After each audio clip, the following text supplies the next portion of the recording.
cannot get this song out of my head. I have been playing it on repeat 2 days. And she likes like folk indie music. So this morning, this song is called Forward. And it's about someone torturing another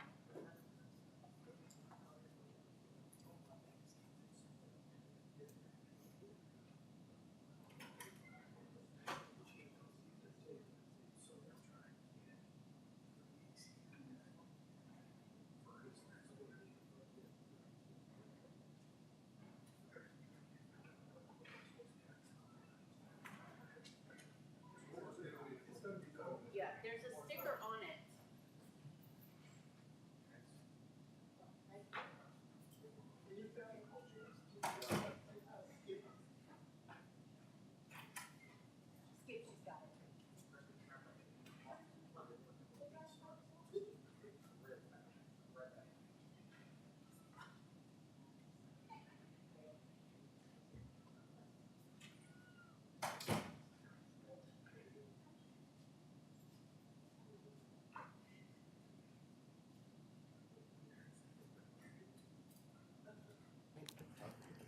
Well, good morning, everybody. We call the meeting to order. Please stand for the Pledge of Allegiance. I pledge allegiance to the flag of the United States of America and to the republic for which it stands, one nation, under God, indivisible, with liberty and justice for all. Thank you. Please be seated. I'll note for the record that Mr. McCafferty is excused from today's meeting. And so we will go with our quorum of Ms. Stewart, Ms. Sticken, and myself. So good morning to everybody. We'll go right into our agenda. And I move the approval of the minutes from the February 17th, 2026 board meeting. Second. Second by Ms. Stewart. All in favor, aye. Aye, the ayes have it. And I move to acknowledge Secretary of State directives A through C, all inclusive. Seconded. Second by Ms. Sticken, and the chair will acknowledge Mr. Perlotti to give us some context, I think, for letter C. Good morning, everyone. Good morning. I do want to just give a little bit of information regarding Directive 2026-19, the General Voter Records Maintenance Directive. This is a directive that comes out every year, and I just want to, again, remind individuals or those who haven't heard before of what this really is. And so this is rooted in federal law in which we need to, once a year, go through this process. There are two main parts to the voter records maintenance. One is the National Change of Address, so the NCOA portion. And what that consists of is once a year the Secretary of State's office obtains a list from the United States Postal Service of those individuals who filed a address change with the post office. Secretary of State's office then takes that list and compares it to the statewide voter registration database. And anywhere where there is a mismatch, meaning the registration address is different than that appears on the postal office, Secretary of State provides us with a list, or all 88 boards of elections, and we then send out a notice to those individuals. Prior to sending that, we do update their registration address to that address that they filed with the post office. So that is the NCOA portion, of which if a person, if that's not the correct address, then they can go ahead and they can file additional paperwork with us to correct.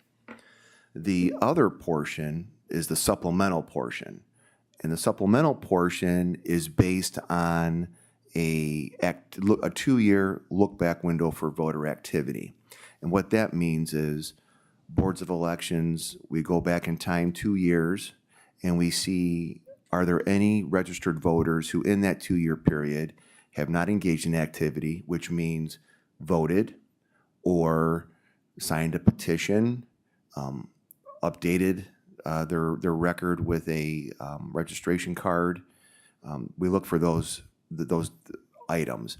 If it did not happen, we then go ahead and we send them the supplemental mailing confirmation notice, and it puts them on a clock in which, in the upcoming 4 years from this mailing, they do need to participate in one of those activities, or their record will be canceled. So really, it's a 6-year window. So if there's 6 years of inactivity, that's what could make them ripe for canceling under this process. Now, 4 years from now, anyone who does would be ripe for canceling, we will send them a last chance notice prior to that, letting them know that an action will happen, again, giving them opportunity to change.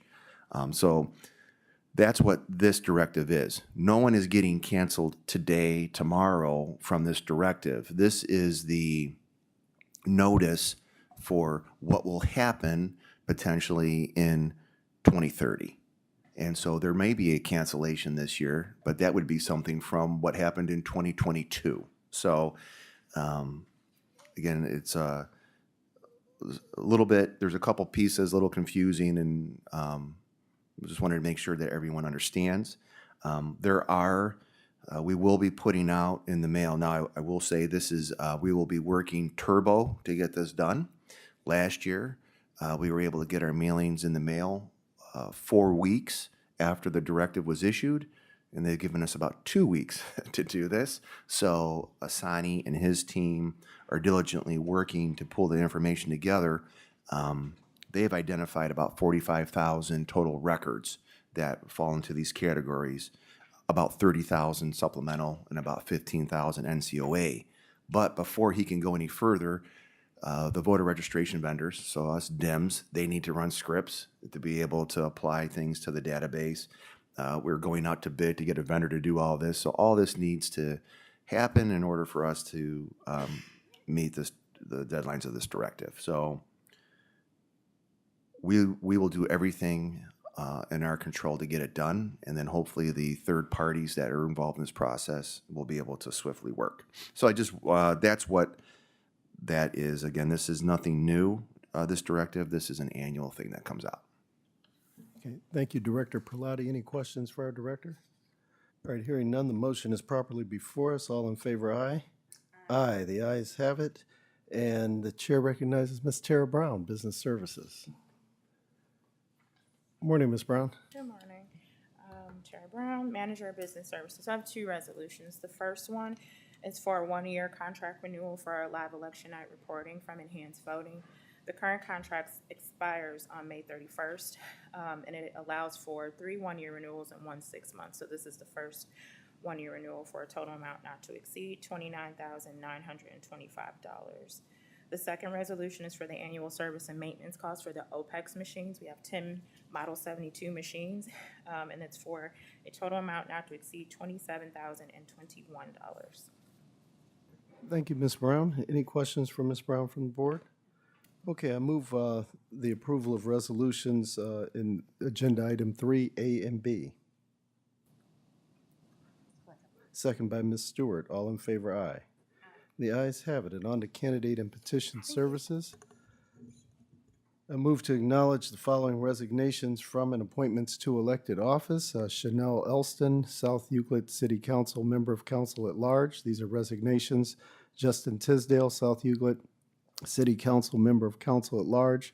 Michelle Weiss, University Heights City Council, Member of Council. And Tom Florkowitz, Chagrin Falls Township Trustee. And the following appointments to elected office: Sharon Stone, Cleveland Heights City Council, Member of Council; Andrew Teller, Mayfield Heights City Council, Member of Council; Edwin Hubbard, South Euclid City Council, Member of Council at Large; Ryan Trimbath, South Euclid City Council, Member of Council at Large; Mark Wiseman, University Heights City Council, Member of Council; and Amanda Apathy, Cuyahoga Heights Board of Education Board Member. I move those acknowledgements and resignations. Second by Ms. Stewart. All in favor, aye. Aye. Aye, the ayes have it. And on to agenda item 5. I move to acknowledge the candidate withdrawals from the May 5th, 2026 primary election as indicated in our board packet. Second. Second by Ms. Stewart. All in favor, aye. Aye. The ayes have it. And on to item 6. Chair recognizes Mr. Perlotti. For the certification or write-in, the deadline has passed, and you will be taking action to certify the write-in candidates to the May 5th ballot. However, we do have one individual who, Katrina Kurtz, who submitted their documentation to be a write-in candidate. It came in through the Dropbox. When we obtained it, it was timely received, but in reviewing the document, Ms. Kurtz did not put the city ward and precinct on the form, which is required for them to identify that. We did send a letter to Ms. Kurtz to inform her of the situation, and she did not respond to us. And so before the board takes action on certifying those individuals to the write-ins to certify to the ballot, we recommend that the board take action to not place Ms. Katrina Kurtz on the ballot as a write-in candidate for submitting an invalid petition. Thank you, Director Perlotti. So I move that Katrina Kurtz not be certified as a write-in candidate for the May 5th primary election due to the reasons stated by the Director. Second. Second by Ms. Stewart. Any unreadiness? All in favor, aye? Aye, the ayes have it. And now we have before us the certification list of write-in candidates. And I move to certify the write-in candidates for the May 5th, 2026 primary election as included in our board packet. Second. Second by Ms. Stewart. All in favor, aye. Aye. Aye, the ayes have it. And on to charter amendments. I move the certification of the remaining issues in charter amendment for the May 5th, 2026 primary election. And we have one before us, Village of Oakwood, proposed charter amendment. Second. Second by Ms. Stewart. All in favor, aye. Aye. Aye, the ayes have it. And on to the poll worker department agenda. I move the approval to appoint not less than 2 precinct election officials for each precinct pursuant to Ohio Revised Code 3501, 22 for the May 5th, 2026 primary election.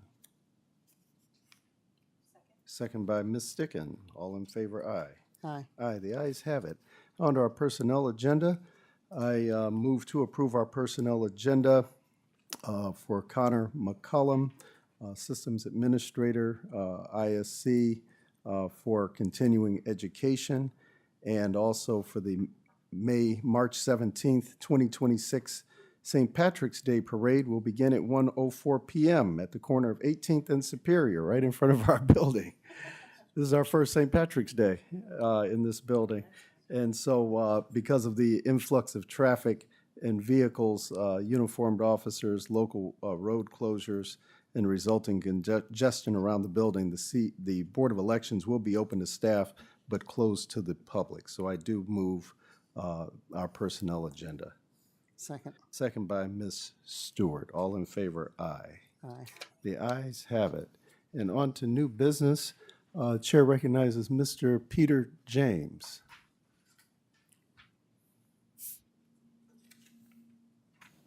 Good morning. Good morning. Morning. Peter James, Election and Compliance Administrator. I will try to give somewhat of a brief summary of our recent voter registration system trip that we took. We visited Butler and Hamilton counties at the beginning of last week, March 2nd through 3rd. We had representative from the agency departments that interact with our current VR system, DIMS, most frequently as part of this trip. We chose these 2 counties in particular for a couple reasons. One, they both recently went through the voter registration acquisition process, so that that was still fresh in their minds. Each selected the 10X voter registration system, which is called Voter Central, which will be one of the products that we will be considering. Butler County transitioned to 10X from DIMS, which is what we're currently using. So we are interested in how that process worked for them, since we would be obviously transitioning from DIMS as well. And then Hamilton County, as you know, is also one of the large counties in the state. So their experience converting, a large number of voter registration records to a new system, I think will be instructive to what we'll have to do.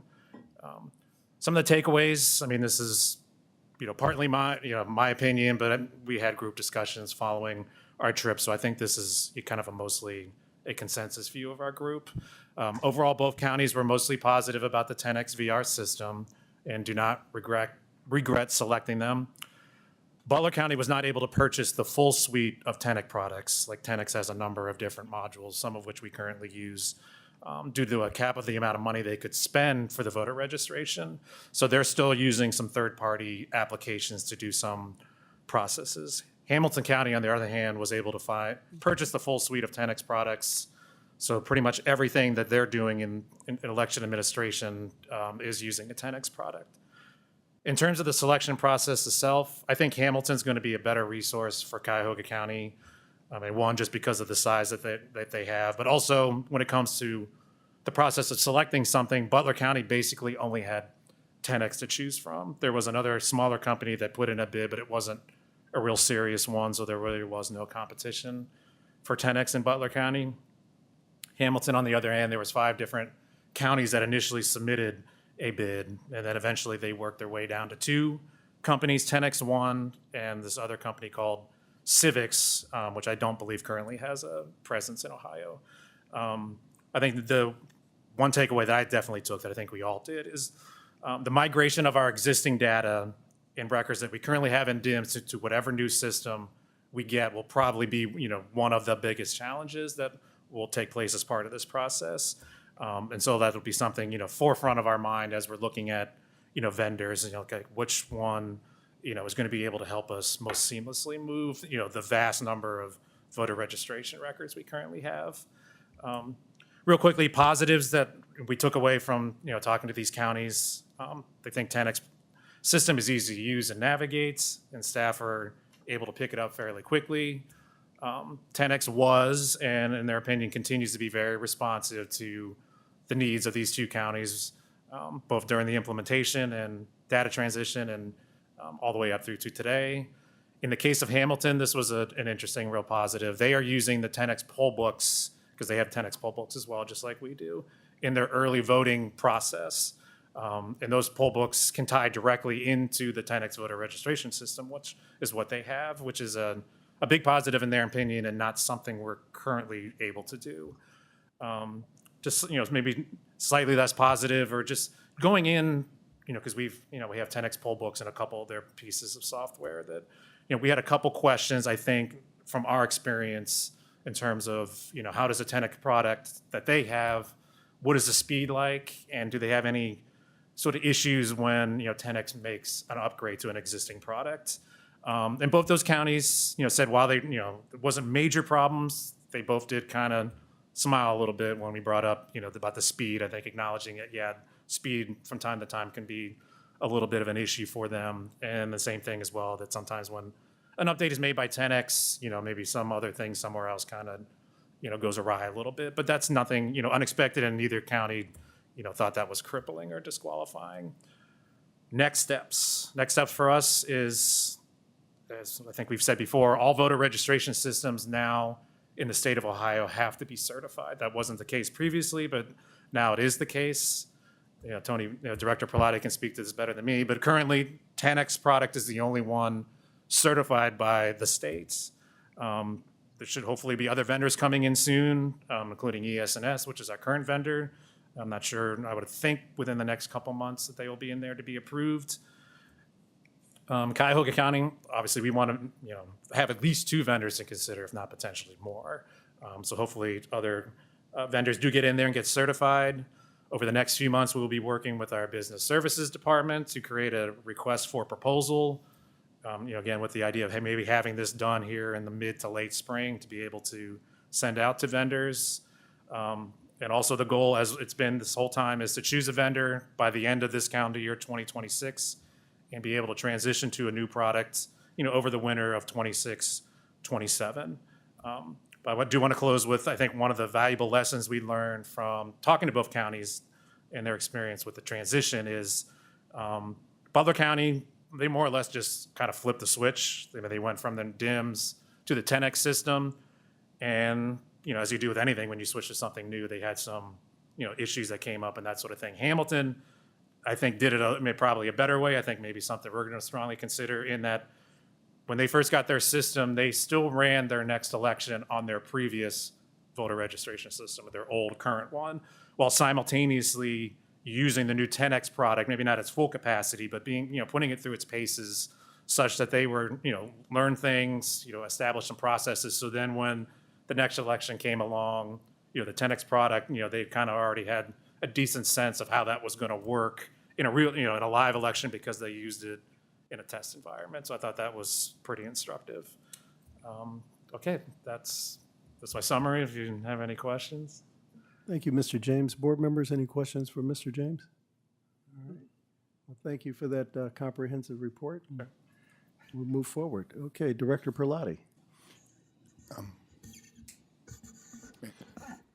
So actually, we're going to kind of tag team the next two items, the 1803 Superior Campus parking update, as well as the campaign zone, because they kind of go a little bit hand in hand. So I will start off deferring to Deputy Director Gallagher to talk a little bit in general about the parking, and then we'll kind of morph into the campaign zone. All right. Good morning. Yeah, as far as a parking lot update, last week the director and I met with the county, with Public Works, regarding our parking on this property. We wanted to get some clarity on how voters and candidates would be affected in the months ahead. Public Works initially, from the start, didn't want our parking lot to be filled with cars from neighboring businesses. So they had developed a plan which included charging daily and monthly rates for parking, as well as a QR code for short-term parking. The plan was to seal off all surface lots and putting up parking gates at the entrances of 18th Street and 21st Street, and sealing off the lot that way. Every time a voter or candidate or a customer entered the property, they would have to get this QR code as they entered the lot. They would then need to rescan that QR code to get out and without getting charged. Likewise, if a candidate came inside the building, they'd have the opportunity to get their parking validated. However, as we were looking at the potential numbers for the upcoming November general election, we had some real concerns. This upcoming November, we're looking at potentially 25,000 early in-person voters coming here to vote early, as well as some 15,000 people coming here utilizing the drop box, dropping off their vote by mail ballot. Our concern was what happens when a voter comes to drop off their vote by mail ballot and there's some type of mechanical failure, or at night the voter gets concerned as far as how the whole process would work with rescanning that QR code to get out. And we just did not want to deny access to our drop box or disenfranchise a voter in any way through that. So, and of course, the drop box isn't only just used during those 30 days of early voting, it's also used to drop off registration cards and vote by mail applications and other election materials year round. So I'm glad to say the county heard our concerns and agreed that the drop box will not be behind any type of gate to get to. The proposed gate that was going, oh, and actually I did pass out some site maps there if you have it. So the proposed gate at 18th Street will be moved away from the entrance and will be in front of Lot A, which will be like our usual voters lot. Bollards and the gates at 21st Street will be used to secure the Lot B, which this way voters will have unrestricted access to use our drop box. They'll also have unrestricted access to the ADA lot, and also about a dozen short-term parking spaces for whenever people need to just come in for a short-term use. And that will be open and accessible 24/7, 365 days a year. So we're happy about that. In smaller elections, Lot A will be completely open for voters to use during the 30 days of early voting. In larger elections, Lot B will also be reserved for voters, and as needed, the top deck and parking garage will be utilized for voters as well. This summer, Health and Human Services and Health and Human Services employees will start working in this building. HHS has reiterated that they will have their employees working remotely during early voting, which we were glad to hear once again. And the other tenant, Step Forward, has also pledged to be a good partner with us to free up parking for voters. So that also is an ongoing positive thing. As you know, poll worker training started here in this building 60 days before the election. We were also concerned whether there would be adequate free parking available for those people who are coming to this building to get trained. We're also glad to hear that free spaces have been reserved for the trainees as well. Also, parking for temporary seasonal workers has been allocated. Now, of course, the board, we've always pledged to continue to pick up the cost for any of the seasonal workers working here, just because with the rates that we pay, if we're starting to charge them for parking, it just becomes a disincentive for them to work here. So although the monthly rates have not yet been set for full-time county workers, we trust and hope that the county will charge our full-time employees an affordable rate compatible with what they paid at our previous location on Euclid Avenue. So overall, we're glad to hear that the unrestricted access to the drop box will be maintained. Also adequate free parking for voters, candidates, and people coming for poll worker training, and also sufficient parking for temporary seasonal workers will be available as well. Thank you, Mr. Gallagher. Any questions for Mr. Gallagher? Now, along those lines, when we have the parking lot, we got to be able to find the building. So any updates on our signage for the building? I know we have some temporary signage, but I think we're worthy of some permanent, really nice Cuyahoga worthy signage. Any updates on that? We are 100% worthy of some permanent signage, to which, unfortunately, we will not have permanent signage before this May election. We will be here a year and won't have it. What we have heard, Tony and I, for some time, is things are out to bid with a vendor, and the city, I think, is already authorized for signage to go in the building. So they're going through this whole process. Have been, although quite honestly, it's hard for us to tell exactly how far along, because I've never seen anything this long in my life to get some signs on the building. So we do have the temporary signage, but we need something permanent.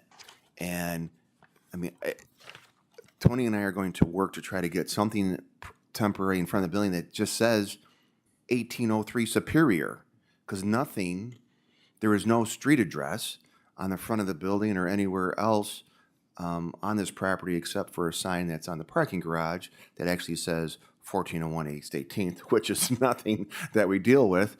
But, I mean, sure. Is Public Works would help with the sign, just to be clear? They would help with the temporary signs, yes. Okay. Would it be, I guess if there's, is there possible, maybe we send a letter to them just indicating, like, maybe set a time frame with them to get some signing in, or at least something larger that's temporary for the primary, if that's what we're worried about? Yeah, I think that is a good idea, and we can definitely draft something and share that before we send, because it's a serious thing, and especially as we go down the path later on to what Deputy Director Gallagher, with gates and the different timing that things are open and closed at certain times throughout the year. The signage, it's going to have to be clear and not confusing, right? Because that's not the goal of it. So even some of the things that we currently have up. So for example, 21st and Superior is a giant sign that says ballot drop box that points down that way.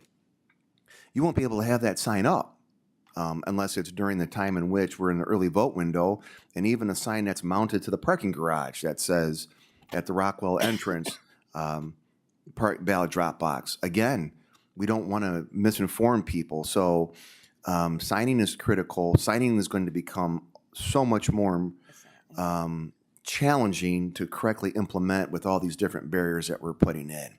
And it is why we continue to work with the county, and the things are out of our control, which we always love to have things within our control, and we like to control our own destiny. This one isn't so much. And I think a letter to the administration of the need, because this will be election number 3, the May, is definitely an appropriate action for this board to take. Can I ask So, another question, maybe to yes. both of you? You mentioned the QR code and the gates, but it sounded like we're limiting where the gates are. Is the QR code then still for these gates? During early. That was unclear to me, I'm sorry. Just Yeah, making sure. so during early voting, the QR code won't be a Okay, factor. Because, and that was one thing that we fought for. okay, good, because I would just, Right. not everyone can maybe have the ability to use a QR Exactly. code. And, Okay, and I the get it. equipment doesn't work 100% of the time. And for us in elections, we have to get it right every time. I got it. Yeah, Thanks for clarifying. right. Okay, sorry. So the part 2 of the conversation is, and that deals with the parking lot, is the campaign zone. If you recall, in the fall, we're trying to figure out this property, and we started off with the campaign zone. So we have our policy, which is a good policy, and that policy allows for the director and deputy director to determine where the campaigning zone will be set on the property. And and we have the whole rules that we're able to do. That area is not set in stone. We have the ability, again, at our level, at Deputy Director Keller and mine, to determine where it best would be. We thought, and it was calculated, that in the parking lot, in what we call Lot A, we had a campaign zone there because that's where the majority of individuals park. It's in close proximity to where the voters would have to pass through. Lot of concerns from candidates and campaigns as far as really it's difficult to access people from there. And so we added midstream a second campaign zone in the parking lot, which helped to give more access to the voters. However, what happened was it created a lot of traffic problems, and voters trying to pull into that parking lot. Candidates were coming out from the zone, but you're playing, for those of you who remember the game Frogger, that's what it was like. You're trying to dodge things to get into the parking spot, and it actually, in my opinion, became somewhat unsafe, and that definitely is not the goal. It was also difficult for protective service officers to keep tabs on what was going out in the parking lot. And so as we have been brainstorming, how can we do things different, allow the campaigns to engage in electioneering and have them in a spot that does provide them access to candidates, we came up with a new campaign zone that is not in that parking lot. So we can not, again, we want people to be safe. And also what we ended up doing was we ate up probably about 7-8 parking spots, which, if you think about the size of that lot, is about 10% of the lot. We will need every one of those when it comes in the fall. So when you came in, you may have seen some stanchions out on the sidewalk, and that is to kind of give a visual of what we want to do campaign zone-wise. So we are talking with the landlord and started those conversations where we want to take that main sidewalk that leads from the parking lot / ballot box area up to the front doors and basically divide that in half. Half for campaigners to stand on, and the other half for voters and individuals to come into the building. We would mark 100 feet from the door and make sure we follow those rules and have an area where, again, the people parking, no matter where they would park on the campus, would have to hit that sidewalk to come into the entrance. So it's a good location. And the way we would want it to have it, it would be on the west half of that sidewalk. So it would give exposure to people coming on the sidewalk as well as individuals if they were walking up the driveway, kind of like in the turnaround, they would have space there too. So there would be space on both sides to give access. The actual linear footage would be equal to or greater than actually than what was in the parking lot. Because really, it's not so much the depth of the pen, it's that everyone wants to be on that front line to be able to put something in your hand. So even though it may be a little bit thinner, it's actually more effective because if you're standing 7 deep, that person's really not doing much unless they're standing there with the sign, but they would still have the ability to do that. So that is what we are talking through with the landlord to make sure that it's okay. We don't want to interrupt any rite of passage of anyone coming into the building, and this actually would not impede any kind of vehicle traffic flow. We would use a combination of barriers. So on the driveway side, more so some of those beefier barriers you kind of see on the freeway. We don't want anyone inadvertently stepping in and getting clipped by a car, and a car doesn't want to clip anyone. And then on the other side, a little bit more of stanchions and some softer fences for individuals to stand behind. So that is what we're looking to do. And this is the election to do it. So when we get to November, hopefully we're not changing everything again, and we're just maybe making some minor adjustments to it.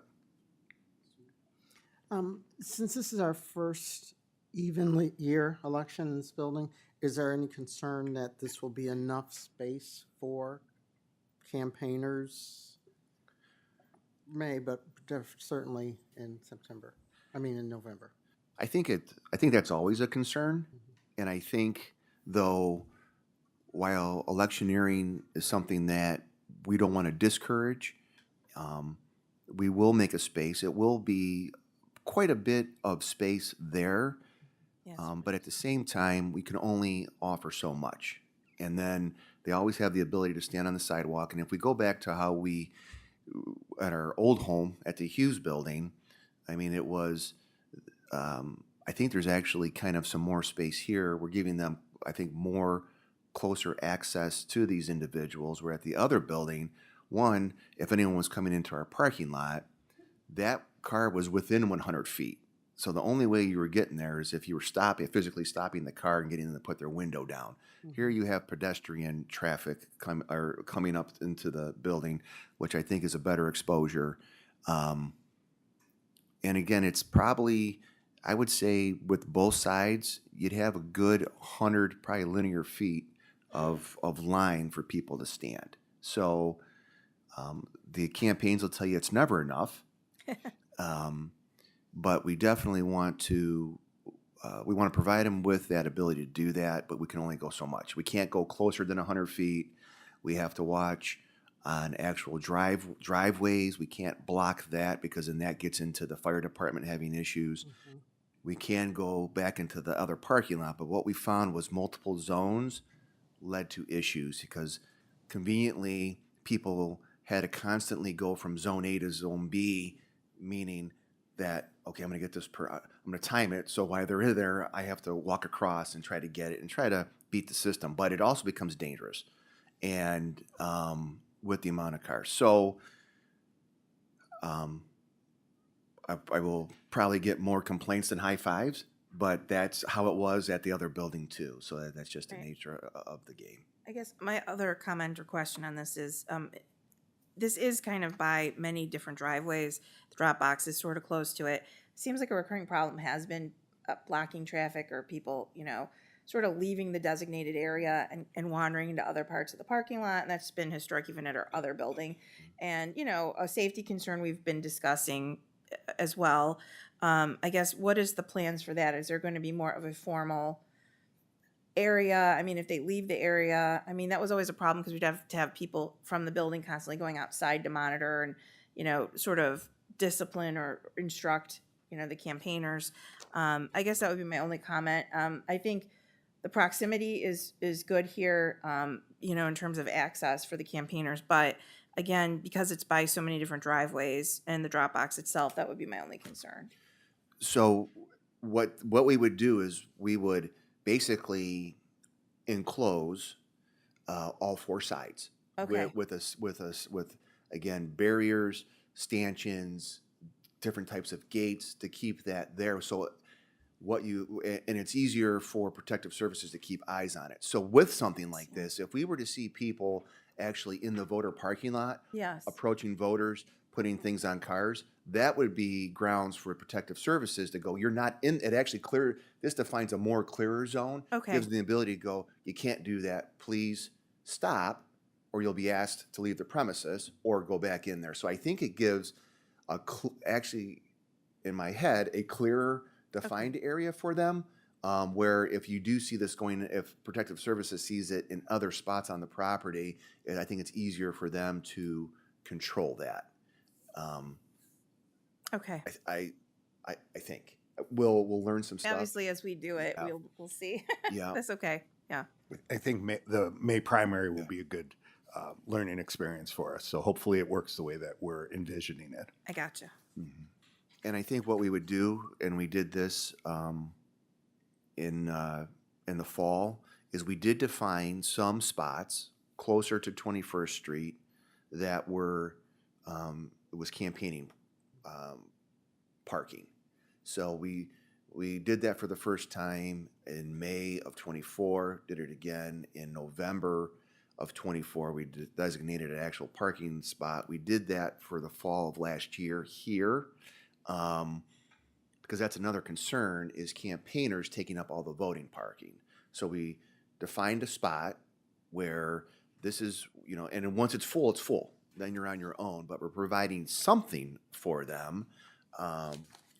And because that becomes a concern too. So we will have a defined spot for them to park. If we see a car that's sitting in a parking lot for an extended period of time, protective services can watch through the cameras that go, wait a second, that person parked that car, or those 5 people did and went into the campaign zone. They can't do that. So we can approach that. It's a little bit harder to do with the campaigning zones in the actual voter parking lot because they were kind of like parking right next to where they needed to be or whatever it was. So again, lessons to learn. You are absolutely correct, Board Member Sticken. There's a lot of pathways, driveways there, and that's where we want to use a combination of different kinds of barriers to keep them safe, but also keep them within there. So they are not, in their mind, innocently venturing out 5 feet, for example, to do something, which actually you're stopping a car this way, another car's coming a different way, and that's not a good thing because cars and people don't mix well in this environment. Red Cross? Yes, Yeah. Red Cross. So what we, as we always try to do, when we're not trying to figure out how this new building works and and work through some of the mechanical issues, we like to be creative in how we engage and reach out to voters. And one of the things that we're doing for the first time is we are partnering with the American Red Cross, and we'll be hosting a blood drive here at the building on Thursday, April 2nd.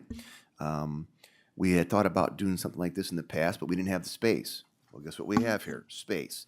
And so we're excited about it because it's going to be a voter education / blood drive. Deputy Director Calgar came up with the phrase, I think it was, We want your blood and we want your vote. yeah, I think, what is it? Voting is the lifeblood of democracy? You're right. Yeah. So again, it's something where get some people in here, maybe have them fill out a vote by mail application, do some voter education, and have them update their registration. So we'll be doing that on that Thursday the 2nd. We'll advertise it. American Red Cross is going to advertise it, and hopefully it's a successful endeavor that we can do on an annual basis. So we'll see. And then I know it's not on new business, but I did want to give a quick update on the election since our next meeting, I think, is maybe day 1 of early vote. So there is a lot of activity going on, and staff are doing really well in no particular order. We'll just go with poll worker department. Recruitment has started. Actually, at this point, we have about 70% of our voting location managers, deputies, and poll workers placed in a training. And so that's good. That is ahead of where we want to be, and hopefully we stay that way. So we're happy with that. Poll worker training actually started yesterday. We had our first class out of Richmond Heights, and today at 10 a.m. is our first training class in the early vote center, the first time that we're able to do that. That's something that we're looking forward to. One of the benefits of this location, staff have, the poll worker staff have done some mock trainings in there to get the flow of the room, but it's a perfect place. There are 4 10-inch screens in there with a projector on each one of them. So every seat's a good seat. You can see what's going on. The microphone system that's in there, everyone can hear. No one has to shout. And it's just a good, comfortable location. We are able to train about 50 individuals at a time in that space, and that's what we'll be doing a lot of the returning working trainers in there.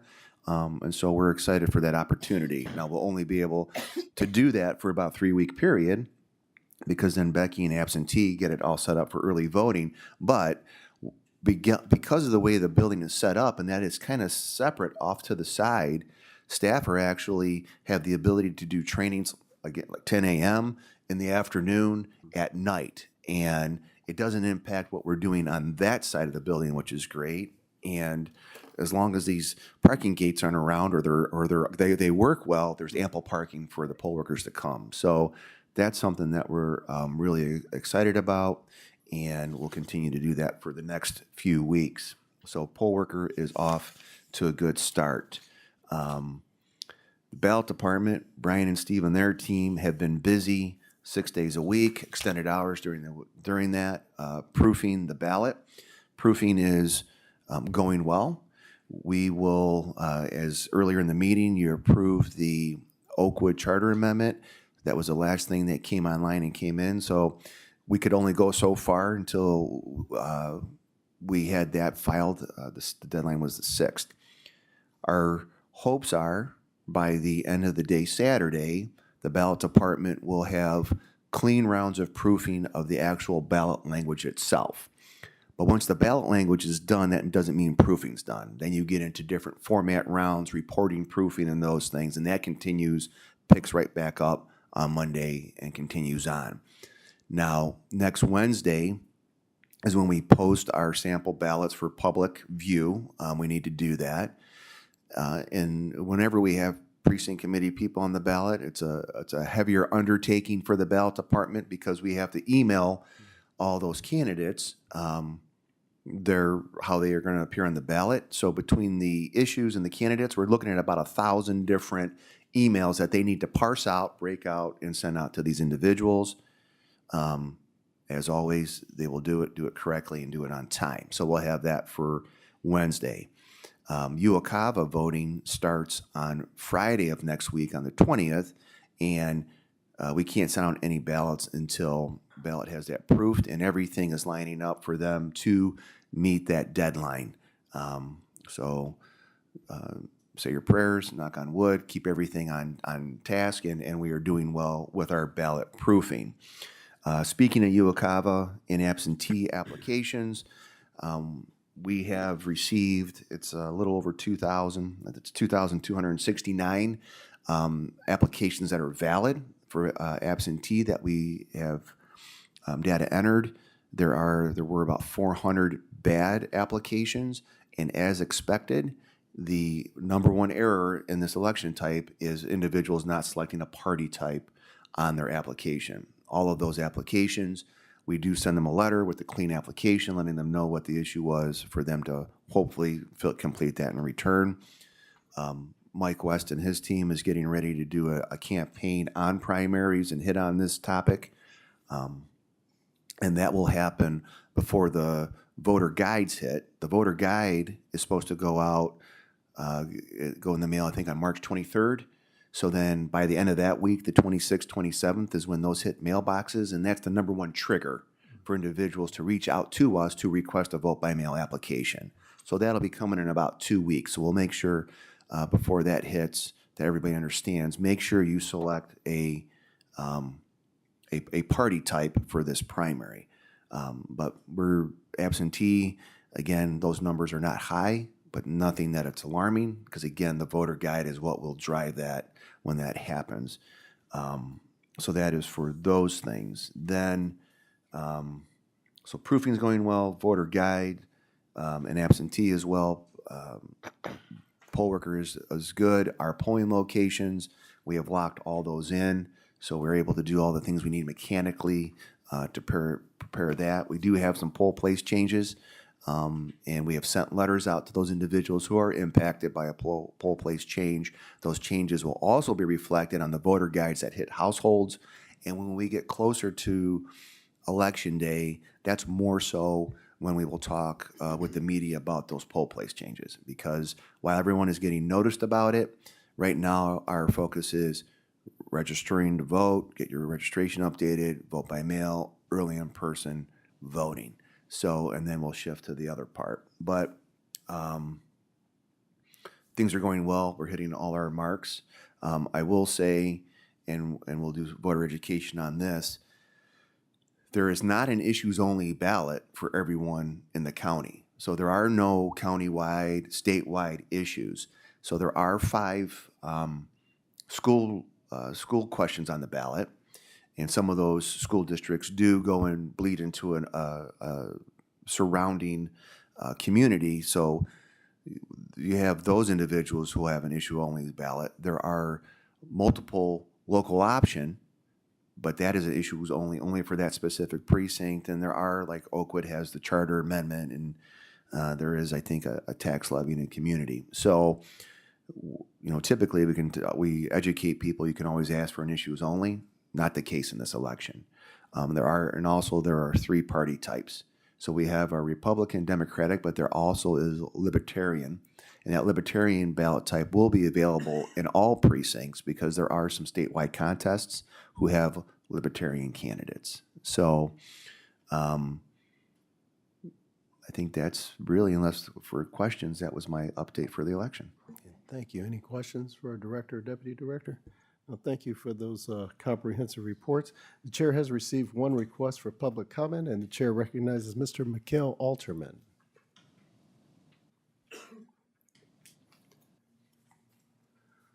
Welcome, Mr. Alterman. If you would please spell your name for the record, and you will have up to 5 minutes to address the board. Thank you. Alterman. I'm here to voice my displeasure into handling of Tina Barham's petition for state representative on the east side. She got 57 signatures. 2 were not contested by us, the gatherers. 4 put 1 instead of 2 for a month. Clearly, oversight. We can think of very many thousands of mail-in ballots where voters put in previous month's number when dating things, because elections are early in every month. Now, clearly those thousands of people aren't asked to come in and rectify the situation. Here, we didn't get a chance to rectify it with the full voters. Obvious disconnect. Couldn't find anything in Ohio Revised Code that told us that this is what you're supposed to be doing, but Ohio Revised Code leaves it up to this building to rectify this. Now, one guy is not registered to vote, which is very interesting because he's been in apartments, he's been politically active, he helped Fisher get elected some years ago to Attorney General. He was purged, but then we read that in some of these things that voter change addresses, apartment address changes, that should have been reflected, but somehow in the driver's license or whatever else, so he's purged and therefore his signature is not good. So lots of questions. We've had lots of questions with apartment buildings. I've spoken to this body before where We bring in stacks of postcards that we mail that come back, insufficient address because we don't have apartment numbers. But then we are told, no, not having an apartment number while you're in an apartment building is good. Then there's obvious disconnect with what the state and how we're having it in Beechwood. Somehow it depends on whether or not you're registered, whether or not your registration is good, and it's all about these apartment buildings, these darn apartment buildings, always. Now I understand that you've just certified some write-ins and whatever else. Now she's new, right? So she's new to the political process, so she's getting help from me. You know, having her figure out that somehow at some point you posted something on the website as a directive, that's not helping the matters. Now, after all this, she was still good on the 50 signatures, but one signature is declared not good. Not good. Now, all these signatures I've witnessed, or I've directed my helpers to go to people I know. So these are actual people, not just some randoms at the gas station. Now, this is my friend signing it in front of me, so now this signature is declared not good, which raises all kinds of interesting questions because I, for example, can't reproduce my signature between the electronic signature pad and the paper. Just cannot. The way the pressure, my signature, and whatever else. So I'm not sure what it is that is not good about my friend's signature. Now, he was given like, what, a few hours here and there a day to come in and rectify. He can't. He's got business meetings. There you go. So now, interestingly, so 1 out of 50 or 1 out of 100 signatures are not good. So let's think of stacks of mail-in ballots where signatures are not good because they're matching. Let's have these tons and tons of people come into this building, verify who they are because the signatures on the mail-in ballots are not good. Now, there's nothing in Ohio Revised Code or directives that says you got to treat signature legibility different on candidate petition versus the mail-in ballots. So, interesting how that is. Now, one more thing about my friend Michael, who's apparently not registered. I don't actually know if he's registered, but it's a good point to go check out. Signing a candidate petition or issue petition is something that should be triggering registration here. So not sure if he's registered right now, but it'd be a good test case to see if he's registered now that we've gone through this. Now, to some of you, I keep hearing that, well, listen, this building, this board does not actively pursue and blackball somebody. But it looks exactly how it looks. A new person, a minority woman, is disenfranchised by one signature short, with one signature not being good. Okay. Mr. Alterman, your 5 minutes is up, and we thank you for your time and your advocacy. Thank you, sir. All right. Chair has not received any requests for executive session. I defer to Mr. Musson with Cuyahoga opening. Do we need to recess or adjourn? With Cuyahoga opening on the 20th. We can adjourn. Okay. All right. Thank you. I move to adjourn the meeting. Second. Second. All in favor, aye. Ayes have it. Thank you.